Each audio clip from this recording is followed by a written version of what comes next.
before starting.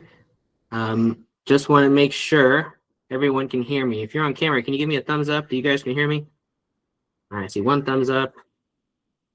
All right, if there's any issues hearing me, there is a chat function on the bottom right. Feel free. It's right next to where you can see like it looks like two people are standing next to each other. If you click on the little text box, if there's any issues where you're not able to hear me, just either raise your hand if you're on camera, or feel free to type in that message box. But we'll give it another minute or two to let everyone else trickle in, and then we'll rock and roll from there.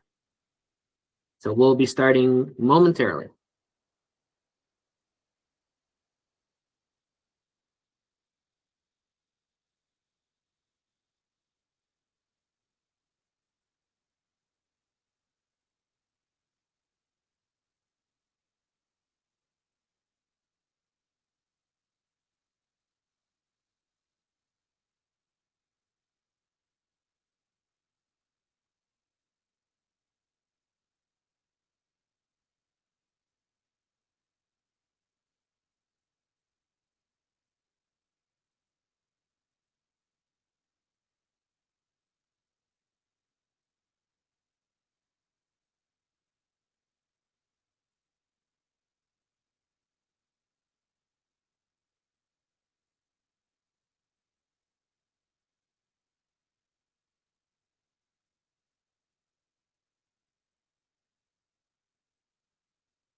All right, it is 12:01.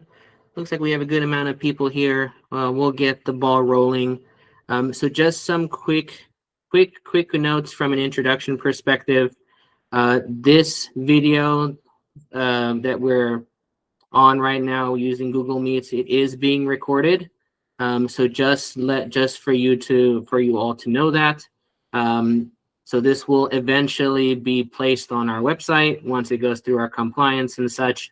But I am required to let you know that it is being recorded just for your guys' information. You may also see a note taker on your screen. It's just a new function that we're utilizing just to take notes for those that want a transcript. Okay. So just really briefly, thank you everyone for coming. Good afternoon. My name is Karmi Gutman. I'm the financial planner here on the lifestyle planning side of Keystone Law Firm.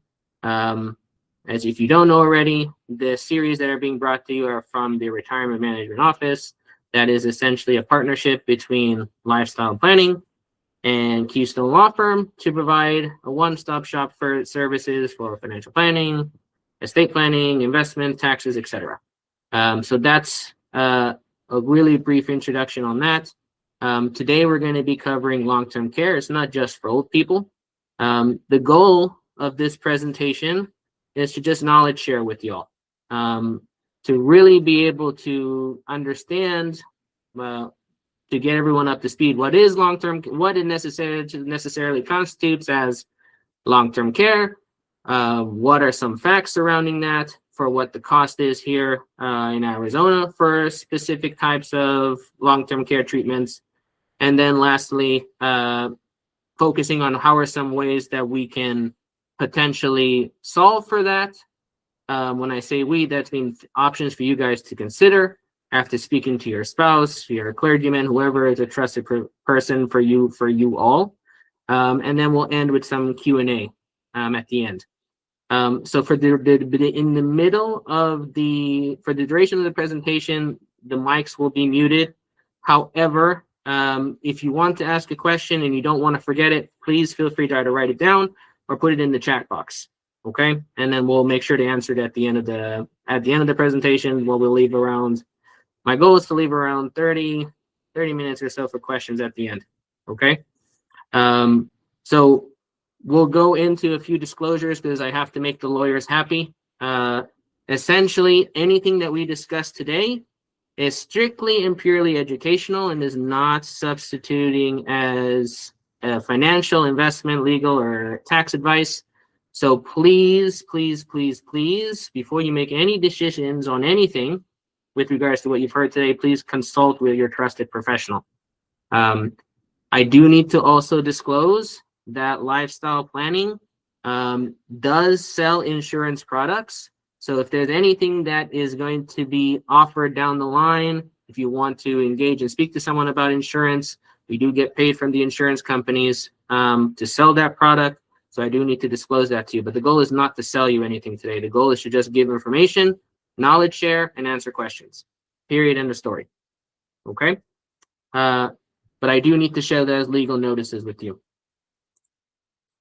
And then again, the last notion is if we were going to be talking about investments, they do involve risk. But again, today is just purely educational. Okay, now since we made the lawyers happy, let's go into long-term care. So to make sure we're all on the same page, I wanted to include a quick slide to what exactly is long-term care. So when you hear the terminology long-term care, it can be referred to in many different ways. First, it could be considered custodial care, otherwise known as long-term care, or even extended health care. But it's not only limited to if, God forbid, you ever needed to go to a nursing home. It consists of home health care, adult daycare, facility care, informal care, and many more.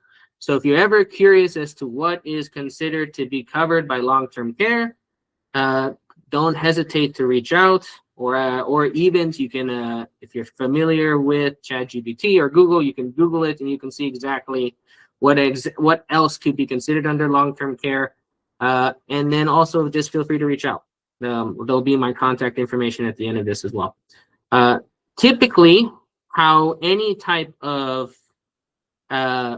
qualification for any type of long-term care insurance or assistance, it requires you to not be able to meet what are called activities, 2 out of the 6 activities of daily living. Okay. Some aspects of these consist of bathing, eating, dressing, transferring, meaning like moving from one furniture to another, getting out of bed, etc., using the restroom, and then obviously just normal continence. So being sure you're mentally there.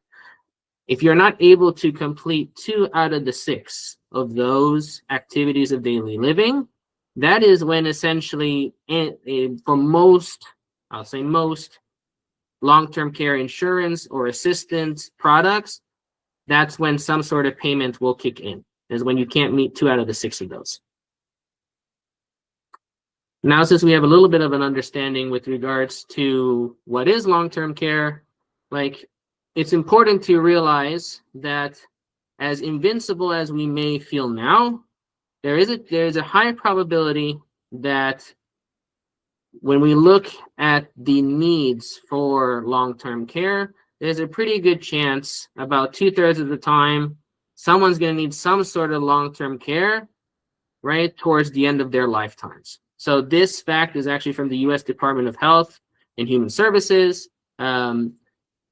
specifically from the government, from the statistics that they collect, essentially that it looks like for once people have attained the age of 65, like I said, it's around a 70% chance or a 2/3 chance that you will need some sort of long-term care before the end of your life, okay?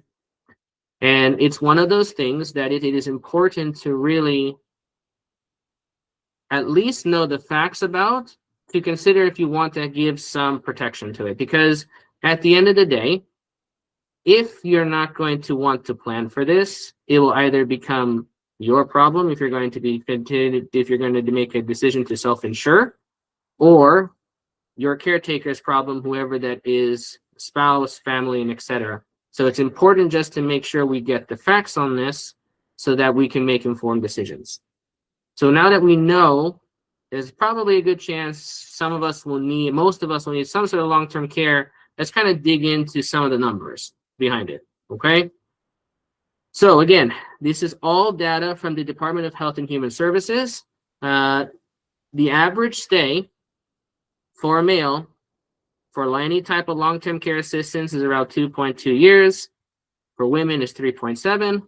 And then for the last point, which I always thought is important to always just know about as well, is that the average length for long-term care needs after an Alzheimer's diagnosis, if that is, God forbid, ever given to us, it's 8 years, okay? So what we're trying to utilize with these facts is that once we go into the next slide, where we actually see what are the actual costs of long-term care here in Arizona on average, right? We can see that the cost of long-term care can start to build really, really quickly, right? And then what will happen is essentially the decision is, what do I do if this is a concern of mine? Okay. So these numbers that I'm giving you are based off the state of Arizona's average cost of care in 2025. Okay. Where I got these is Nationwide, which is an insurance company that most of us know very, very well. They have a website that I listed there on the bottom. Based off a 40-hour work week, the average cost of care is as follows. You can see for informal care what the dollar amount is, home care what the dollar amount is, assisted living, and then full-on nursing home care. These are all annual numbers as of 2025. One thing to always keep into account is the fact that long-term care healthcare costs on average increase per year around 5%. Okay. Now that's not a simple 5%, it's compounding, meaning if you take the 5% this year and then which will grow that number. Let's just use the top one, 5% of 62,000. We're talking about 10 is 6. So we're talking about $3,000, right? Once you increase it once by $3,000, that will then start increasing on top of that. So you get a compounding effect. So over time, the long-term care cost needs can become pretty substantial if we end up living for a long life, which is something that is a good thing that we're seeing, is that longevity and life expectancies are longer than they have been in the past. So in short, long-term care can be expensive if we're going to take anything on that, okay?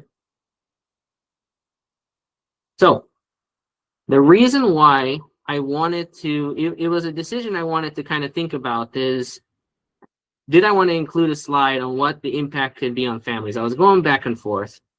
And what I came to the conclusion is it's important to just give some facts with people who have been essentially caregivers for loved ones, what the impact on them has been if there wasn't some sort of plan in place for solving for long-term care. So the data that I'm going to show you here on this slide is from The Guardian from December 2023. And essentially what they did is they polled caregivers at that time and asked them these following 3 questions. They asked them a series of questions, and from that polling, they were able to derive these statistics. And I've essentially put the article there on the bottom if you'd like to go research it on your own. Like I said, this will be uploaded to the website. So if you're ever curious about where I'm getting this data from, you can look it up yourselves at your leisure. So the 3 points that I thought were important to just pass along were the following that I found. From the data from The Guardian, 20% of caregivers state that their caregiving responsibilities limited their career growth and job opportunities, meaning either the need of having to care for a loved one or having to think through how to plan for the finances or actually taking care of them, right? From the ones that were polled, they were saying that it took away from what they really wanted to pursue in life. Okay. Second stat that I thought was meaningful, right, is 47% of caregivers, in response to having to take care of a loved one, there was increased anxiety, depression, or some other mental health concern that arose from having to help someone through long-term care. Okay. And again, this is specifically from the fact that there wasn't a plan in place or just the ongoing even managing of it, right? And then lastly, because of the cost of long-term care, almost half of those polled reported that there was a concern of them having to potentially live paycheck to paycheck. So when we look from this one survey back in 2023 regarding current caregivers at that time taking care of loved ones, what we can safely assume from the data is that it does impact families as well if we don't at least have some sort of conversation with them with regards how to solve for this, or at least to have a discussion about it or creating some sort of game plan, right? No one wants to put that on somebody else, right? So as a result, one of the things I wanted to take majority of the time for is to talk through options one could consider if this is something that you do not want to, God forbid, happen to those you love if you ever needed long-term care without some sort of game plan, okay? So we talked through the facts.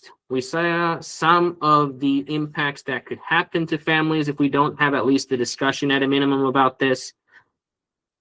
Let's see what we can do to potentially solve the problem if it is a concern, okay? And this is where I'm going to spend majority of my time. So what are some options we can consider? What's available to me? The first one is pretty self-explanatory, but we can talk through it. You can self-insure, right? You have your nest egg that you've grown over a period of time through your blood, sweat, and tears. You can essentially say, I have X amount of dollars. I know I need X to live. I'm going to have probably this on the side so that if there was a long-term care, the kids know, use this money to take care of it. Or whomever is your next of line for healthcare assistance, whatever your trusted person at that time, this is what the money needs to go to, just so you know if something happens to me. So the pros of that is control, right? You maintain control on how you spend the monies, right? And then on top of it, if you don't need the long-term care, you get to enjoy the assets to your liking at that time. The only con is if you don't have enough in your nest egg, you could kind of lead into shortfall risk, which is in English, not having enough money to pay for the long-term care. Because yes, Medicare and Medicaid are one of the top providing sources of long-term care in the US today. However, if you're on standard Medicare, it will only cover up to the first 90 days fully. Then there is usually a prorated amount from day 90 to 120.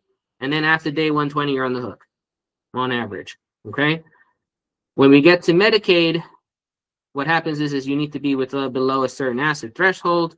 And then on top of it, if you do qualify, you need to go to those specific facilities that qualify for that. And not everyone wants to go through that option, okay? But self-insuring is definitely a valuable option to consider, right? If you go and have enough money on the side and you just want to maintain control. The only thing that I would recommend, if that is an option that you're wanting to pursue at this time, is to speak with a financial professional or a trusted person you trust just to help them run the numbers. It is something that any financial planner can help you do just to get an idea of if this happened, how much of my current nest egg would be available to cover X percentage of long-term care needs, okay? And then they should be able to give you a good indication of it can cover X percent, Y percent, and are you comfortable with that? The next option, traditional long-term care insurance, right? This is the one that, believe it or not, is not really offered anymore because the insurance companies realize it's too expensive to do. But there are some companies that still offer it. So essentially what it is you go to insurance company A and say, I would like to get long-term care insurance. And then the insurance company will go and do some medical underwriting and say, based on your health, your current age, and some other factors, for this amount of money per month, we will give you X amount of dollars of long-term care insurance. Okay. Some of the pros with this is that any money that is utilized from this policy for specific long-term care needs will be tax-free distribution, meaning they will not pay tax on that.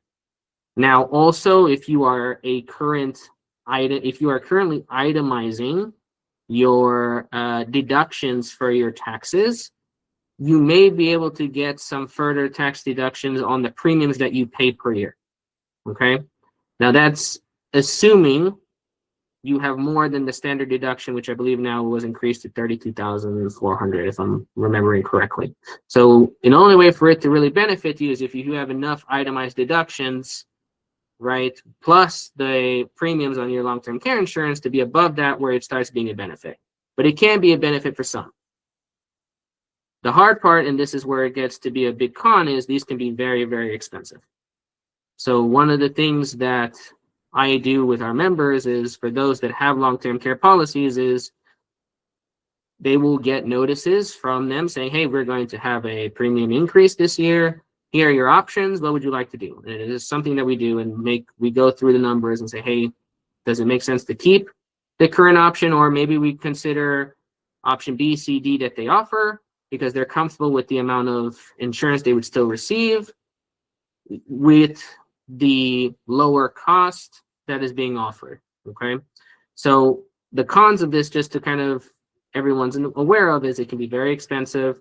They're very difficult to find these days, and for most, right, most people would prefer not to lose out on the money if there's no long-term care event, right? The analogy that we like to kind of use is like, we kind of have to have car insurance, but we pray we never need it.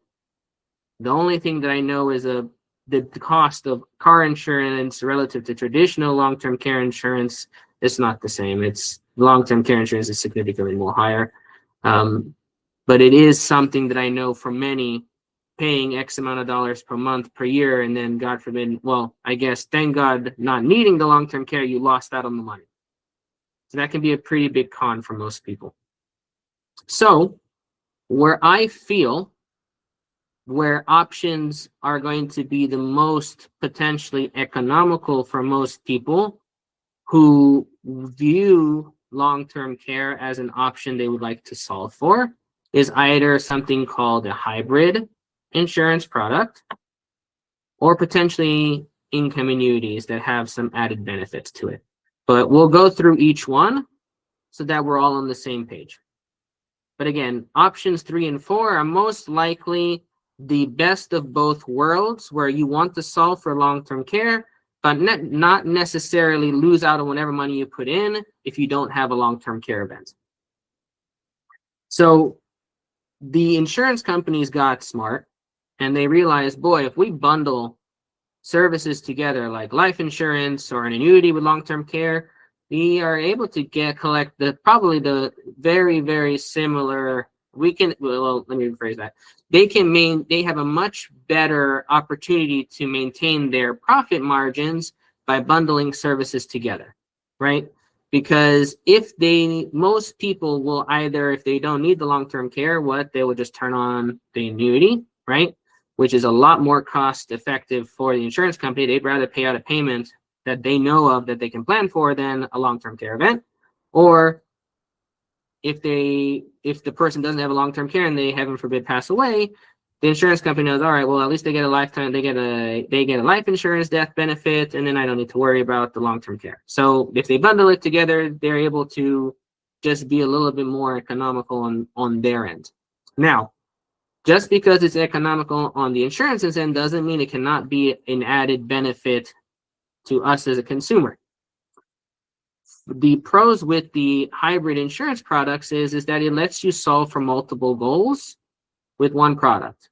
Okay, so let's say life insurance was leaving a certain death benefit to a loved one, to any person, is important to you, but you still want to also solve for long-term care.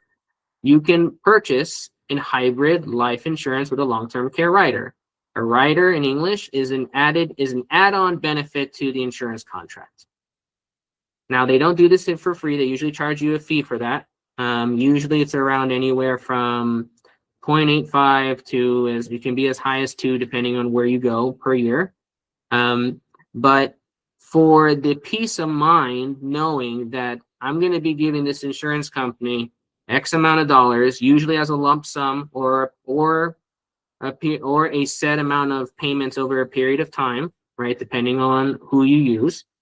and depending on what your cash flow needs, et cetera, you can essentially walk away knowing that there's two options available to me with this with this specific hybrid product.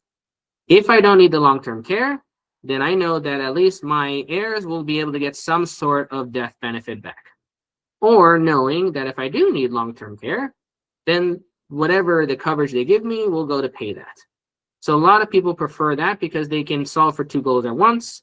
And then on top of it, because there is an added element, the underwriting can be a little bit less strict than if you're going for a more traditional long-term care. Not always, but it can be. Same thing applies when you get an annuity with long-term care. Just the what you're solving for is different. Instead of wanting a death benefit, you are solving for a guaranteed source of income. Okay? So you can go to certain insurance companies and say, hey, I want the option to have, if I don't need long-term care, I can turn on the income at any time. But to be very, very transparent, if you choose the annuity and turn it on, there's a very good chance there won't be any long-term care benefit available when you need it. Okay? So it's one or the other. Now, the good news is that for most of the time, some companies will allow you to be able to touch some of the principal or some of the growth of the income annuity without having to turn it on if you ever get into a pinch. Okay? So there is some flexibility with that, but just keep in mind for simplicity purposes that if you're going with an annuity with a long-term care rider, right, that is the added benefit that solves for long-term care insurance, you're essentially trading one for the other. Now there can be some, like I said, some what I like to call finagling, but the ways you can get around it, but just remember it's one or the other. And then also to keep in mind that long-term care rider will allow you to be able to take tax-free distributions if they are for long-term care, okay? So you just have to make sure it is a specific long-term care rider on the insurance policy if that is what's being offered to you, okay? Because what you don't want to do is get what they call a long-term care rider, which we're going to go into in option 4, and then realize, oh no, I have to pay taxes on this, okay? The biggest con for these type of products that one should be aware of is that, yes, there's less stringent underwriting, but it's not necessarily for everyone because not everyone will qualify, okay? Because they are going to still look at age, they are going to still look at they may look at BMI, they're going to look at your medical records to see, like, what are they on the hook for, okay? And then lastly, fees. Like I mentioned, they will collect a fee for the cost of the long-term care insurance that's added on to the annuity, or if it's bundled in with the annuity, it will be because they're giving you a lifetime income payment. Usually they will charge you one fee for both, and that can range anywhere from 0.85% a year to 2%, right? So if there isn't any growth in the product, right, what you may be essentially left with is just a long-term care product because the fees may be eating into whatever you put in. So it's just something to keep in mind and just make sure you ask questions about, okay? The last question, the last point is this is specifically an option for those that are unable to qualify for traditional long-term care insurance or a hybrid product that we just talked about. You can find annuities that are specifically income focused that will provide a wellness or an income doubler. Usually an enhanced benefit is what they call it, or a wellness rider. This is what they are trying to help to offset long-term care needs.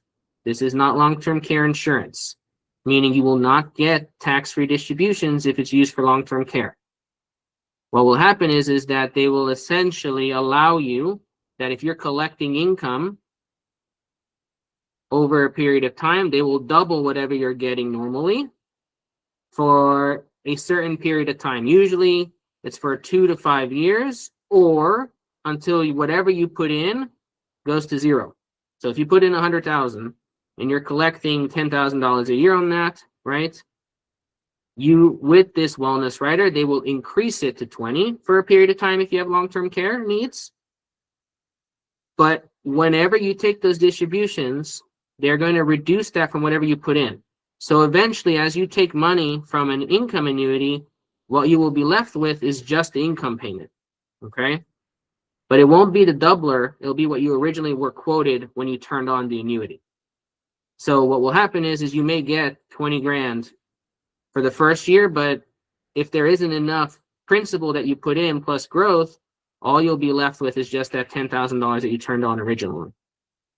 So how this really, really works is if you want to utilize this to help offset long-term care, is that you buy this and you do not utilize it for normal income needs.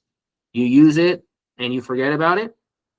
And then once it's grown to a certain level that you review every year with your trusted financial professional, you make a decision. I'm X amount of years old. I don't believe I'll get a long-term care need, or there should be enough in the account that if I start withdrawing now, there may be some benefit left to help offset long-term care needs. But it is very, very important to just remember that the income annuities with this enhanced benefit, like a wellness rider or an income doubler, if they call it, if you're collecting income regularly and it has this benefit, there's a really, really good chance there won't be anything left to qualify to get that doubler function. Okay, so it's just really, really important you ask questions and you just really, really dig in to understand how these products work. How you get this wellness or income doubler is they're going to still apply those activities of daily living we talked about. So if you don't qualify, if you are unable to accomplish 2 out of the 6 activities of daily living we talked about, right? Eating, bathing, toileting, transferring, etc. You can't complete 2 of those after a certain period of time that you've been in the annuity, then they will double the income for a period of time.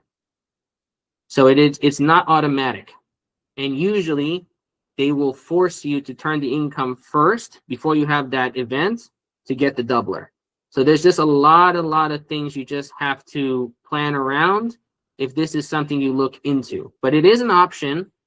And it can be a very good option for some people. It's just you need to work with someone you trust, and you need to understand the full details of it to make sure that if this is designed to be a long-term care assistance bucket that you don't need to pull from your investment accounts that you're managing solo, right? It could be a nice way to do it, but you just have to make sure you follow the rules, okay? Because there are some things to be aware of with that. So the pros, I would say, there is no underwriting. There's usually only just age restrictions. So the maximum age, usually, depending on the company, it hovers around 80 or 81. I think the highest I've seen is 85. So it is one of those things that eventually you will age out of it if you hit a certain age, because the insurance company's like, I don't want to take the risk on that. Okay. The cons on this is essentially what I mentioned is that anything that you take out, if it is from the annuity, if there's growth, or if you're utilizing the doubler function, it will all be considered earned income for tax preparation purposes. Okay. If it's coming from an IRA, it's 100% going to be all taxable. If you're utilizing this that is a non-IRA monies, it gets a little bit more unique because it depends on how much you put in and what it grew to, because the earnings get taken out first. So it gets a little bit more unique. But most of the time, it's important to just remember there's a really strong chance with every income you're getting, it will be considered earned income and not tax-free. That's the main point I want you to get away. There are some not quote unquote loopholes, but that's kind of out of scope on this. But just for right now, keep in mind that it's most likely going to be earned income if you do this. And then the last thing is there will be a fee that the insurance company will take out of what you put in, right? So if you put in 100,000 and there's no growth, you may see that account value drop because of the fee. Fees can range from what usually the average fee is around 1% to the highest I've seen that is quote unquote reasonable for the product is 1.5. If you see anything close to 2, it's probably best to say see you later, alligator. That gets a little too high. Okay. So usually 1% is fair, 1.5% is kind of like yellow flag, unless there's some really, really good benefits. But it is something that I just want to make sure everyone is aware of. Okay. So we covered self-insuring, we covered traditional long-term care insurance, we covered some hybrid products, and we also covered income annuities. Any one of these could be a possible solution for anyone who's concerned about long-term care, but it is one of those things that if you're looking to find a specific one that's best for you, it's the best way to kind of really find out is partnering with you have a financial advisor ready to figure it out, talking to a clergyman if that's someone who you trust, or your spouse, whoever. It's that if there is a concern for this, there's probably a good way to solve for it. Okay. What I would like to do is it probably felt like we drank from a firing hose today.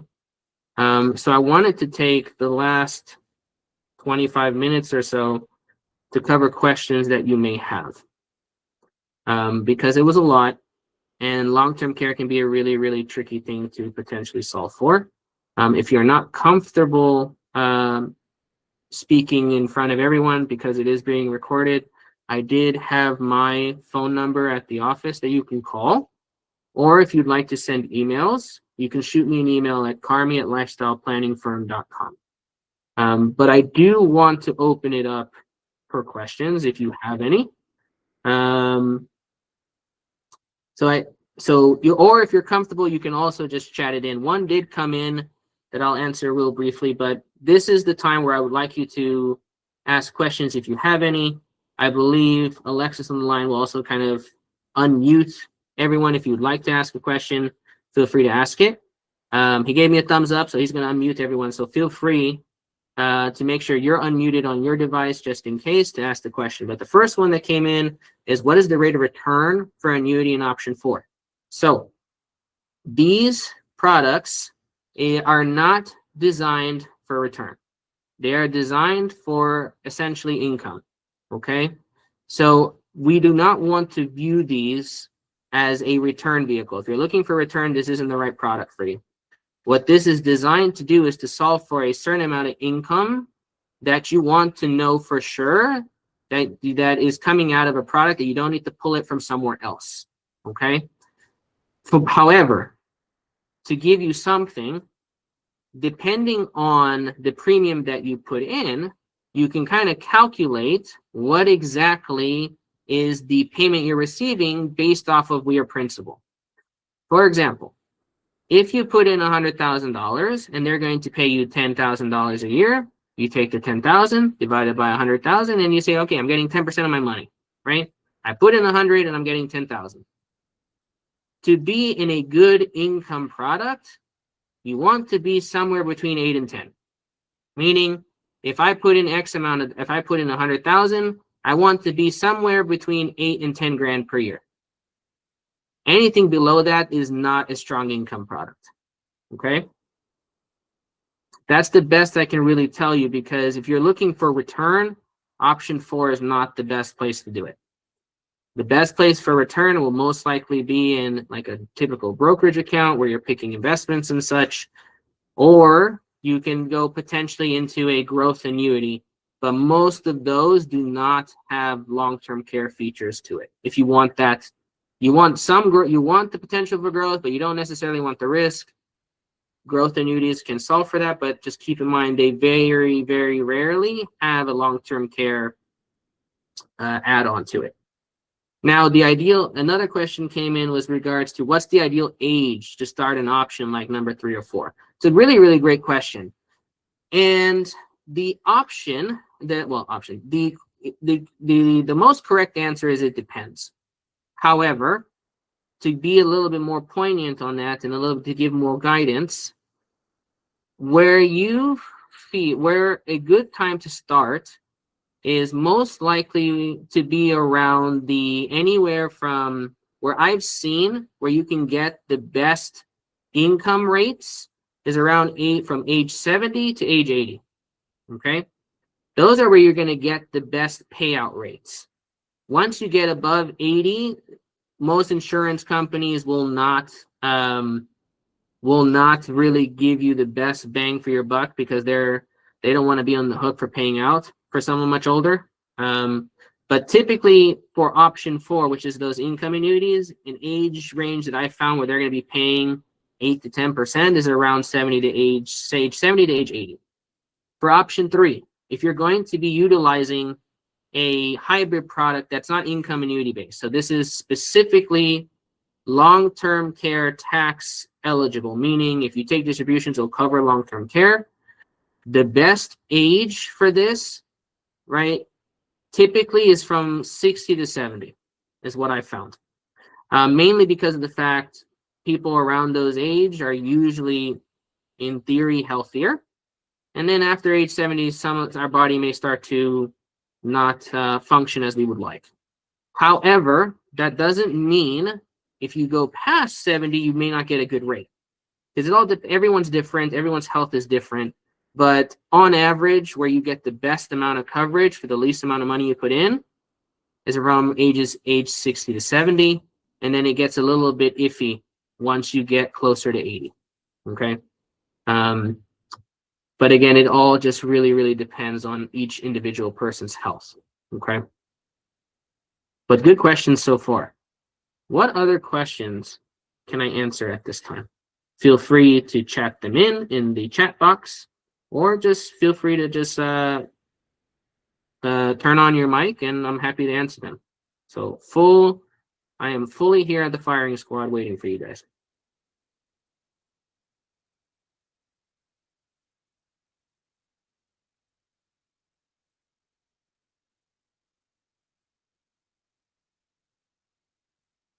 Give it a minute, but like I said, if you're not comfortable asking questions during the webinar, you feel free to call the number. Feel free to email me. I'm happy to answer any questions that I can have, any questions that you have. But the goal is really just of today, and I hope that came across, is just really to knowledge share, right? And if that's something that you want to continue doing offline,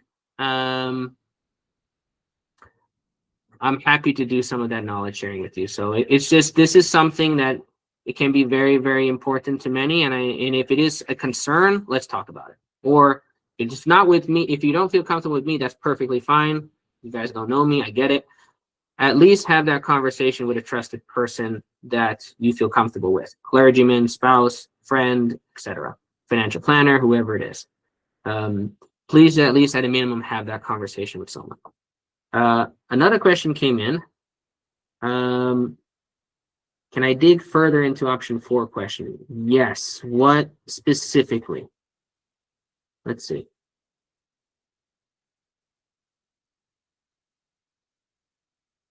Great question. So there is a little bit of confusion with regards to option 4, which is, we'll go back to it, the income annuity, right? If it's not, I mentioned that it's not really designed for growth. Okay. So what the annuity provides is an income benefit that may grow. Okay. So it's not necessarily money that you can take out at any given time, right? So what you're trading is when you buy an income annuity, you put in 100,000. Usually there will be something that will be what's called the surrender period, right? It can range from 5, 7 to 10 years. What that is in English is that if you withdraw a certain percentage that's above whatever they legally allow you based on the contract to take out every year, they will charge you the fee to get out of it. Okay, that's what surrender means. So if it's within surrender, you could get nailed with fees.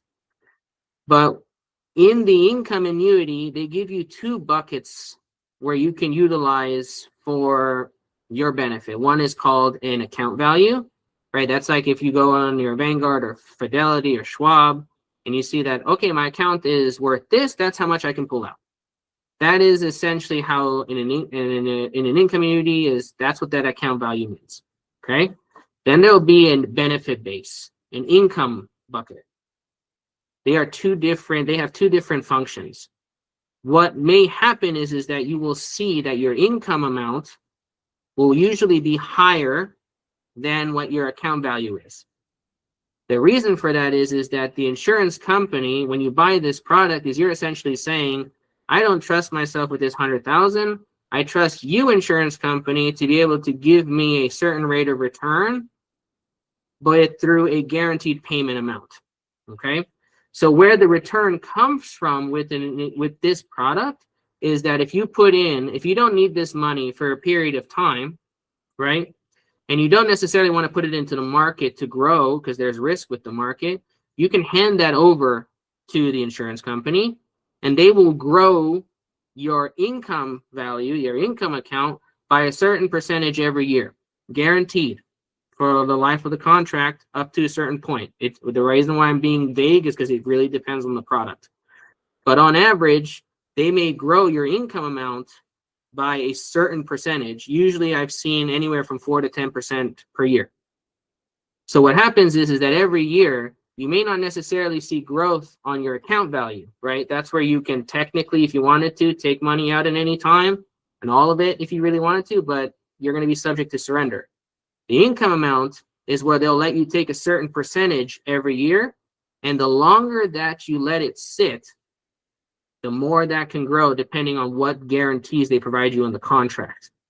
The reason why you would buy this over, let's say, a bond or putting it into the stock market is if you do not want to take the risk of investing and you would rather take the guaranteed rate that they'll give you. Okay. Income annuities, you can do the calculation and you can say, I know that they're giving me a 10% bump, right? So utilizing that same 100,000, they're going to give me 10% every year. So I know that next year I'll have 110,000 in my income account that they'll let me pull a certain percentage of, and then it'll continue to grow. So you will see the growth on the income aspect of it, not on the account value. So this is essentially, you would utilize an income annuity if you want to know that there is a certain portion of income you want guaranteed that you can't count on from a bond portfolio. Okay. So think of it kind of like a way to access quote unquote risk-free money. I say quote unquote because there is a risk that the insurance company could go under, right? But the goal is not to pick an insurance company that could go under. But that was a good question. Did I answer your question with that? Awesome. Right. So just quickly summarize. Income annuities, where you're getting the growth is on the income, right? That could potentially grow. But if you're looking to put money in and then get X% return out a year from now later, that's not the right product for you. Okay. So that's not going to be the best vehicle for you. A good vehicle that you're looking, that would give you the option for growth if you don't use it, will probably be a hybrid product, option 3, because there are some annuity products that can give you some more growth, not necessarily income, but give you some long-term care. But again, it can get a little unique. But if you're looking for something with growth, option 3 will be will probably be the best option for you if you want some sort of guaranteed long-term care insurance, or obviously self-insuring by putting that money into a brokerage account. But yeah, very, very good question. What other questions can I answer?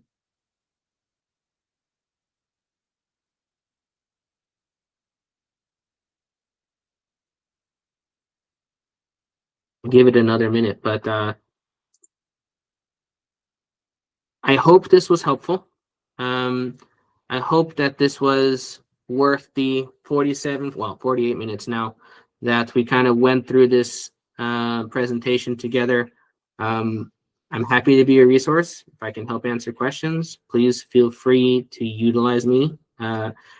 If you want to refer back to this later, this will be posted to our website because it is being recorded. I would say give it some time because we have to go through our compliance. We just have to review it a little bit to make sure if we need to make edits, we can make edits. But essentially the goal is that this will be available later, either on the YouTube channel or on our website. Okay. But I really want to thank you all for the time. Thank you for the questions. And if there isn't any other questions, I just want to say have a great weekend and thank you all again. So thank you. Oh, one more thing, Karmi, before I Yeah. kind of let everybody go here. I just want to let everybody know about our upcoming events for the rest of November. So the next one is going to be on the 18th of November at 4 o'clock. That one's going to be hosted by Francisco. Title of that webinar is "You're Already Paying 1%, but Are You Getting Full Value for It?" Again, that one's on the 18th at 4, and I'll drop the registration link here on the chat. So if you guys want to sign up for that, you should have already received an email, but here it is again. And then there's going to be another webinar hosted by Francisco on the 25th of November as well. That one's going to be at noon. And we're opening this up for the general public, which is Keystone acting as your successor trustee. So this is pretty much new. It's big news for everybody here. So if anybody wants to join and see how that would work and if it applies to you and if you need help, anything like that, Francisco can help you on the 25th through that webinar as well. So again, dropping that link here in the chat, and perfect. So we're all set.